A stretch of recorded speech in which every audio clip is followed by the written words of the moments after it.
Hello friends, welcome to Snehithi channel. இன்றைக்கி ஒரு இன்ட்ரெஸ்டிங்கான ரெசிபி பார்க்கலாம் வாங்க. கூழ் எப்படி செய்யலான்னு பார்க்கலாம் வாங்க. அதுக்கு ஃப்ரைடே நைட்டே நம்ம கேழ்வரகு மாவை ஒரு காப்படி தோசை பதத்துக்கு கரைச்சி வச்சுக்கணும். நெக்ஸ்ட்டு சாட்டர்டே சாயந்தரம் பார்த்திங்கன்னா ஒரு நல்ல பெரிய பாத்திரமாக எடுத்துக்கோங்க. நாங்கள் இட்லி குண்டா எடுத்துருக்கோம். அதில் பார்த்திங்கன்னா நல்லா தண்ணி கொதித்து வந்த உடனே பச்சரிசி அரை காப்படி போட்டு சாதம் எப்படி நல்லா வெந்து வருமோ அது மாதிரி வெந்து வந்த உடனே ஃப்ரைடே நைட்டு நம்ம கரைச்சி வச்ச கேழ்வரகு மாவை இதுக்குள்ளே ஆட் பண்ணிக்கணும். நல்லா ஆட் பண்ணி கிண்டணும். இல்லைன்னா அங்கங்கே கட்டி முட்டியாயிடும். ஸோ நல்லா கிண்டிடணும். கிண்டிட்டோடனே இது ரெண்டும் நல்லா வேகணும். சிம்மில் வச்சுருங்க. ஒரு 10 மினிட்ஸ் 20 மினிட்ஸ் கழித்து திறந்து பார்த்திங்கன்னா அது நல்லா வெந்து கட்டியாக இருக்கும்.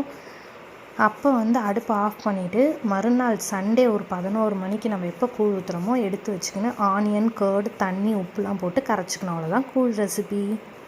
இதுமாரி இன்ட்ரெஸ்டிங்காக வேறு வீடியோவில் பார்க்கலாம். மறக்காமல் சேனலை சப்ஸ்கிரைப் பண்ணிடுங்க. Bye friends.